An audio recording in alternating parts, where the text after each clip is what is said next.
अस्सलाम वालेकुम। वालेकुम अस्सलाम। क्या हाल है आपका? मैं ठीक हूँ। क्या नाम है आपका? मोहम्मद वली अमजद। बच्चे आपकी एज कितनी है?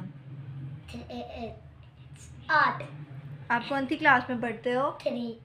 अच्छा बच्चे, मुझे ये बताओ कि आप स्टोरी बुक्स पढ़ते हो? सुनता हूँ। सुनते हो? किससे सुनते हो? पापा से। पापा से। ठीक है, तो आप मुझे ये बताओ कि आपको किस किस्म की कहानियाँ पसंद आती हैं? परियों की। परियों की। ठीक है, तो आपको कोई नज़म पसंद है? नहीं। तो आप इतनी सारी कहानियाँ सुनते हो, तो कभी आपको पापा ने बताया कि ये कहानी किस राइटर ने लिखी है? आपको कोई राइटर पसंद है? टीचर फा गया कब। अच्छा, तो बच्चे आप मुझे ये बताओ कि आपने कभी खुद कोई कहानी लिखी है? नहीं। अच्छा, तो आप कभी किसी मैगज़ीन के सर्वर पे आए हो?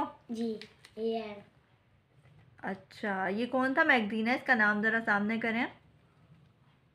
बागीचा अतफाल। ठीक है। अच्छा, मुझे आप ये बताएं बच्चे कि जिस तरह से आप अभी कहानियाँ सुनते हैं या पढ़ते हो, तो क्या आप आने वाले टाइम में ऐसे ही पढ़ना या सुनना पसंद करोगे कहानियाँ? जी।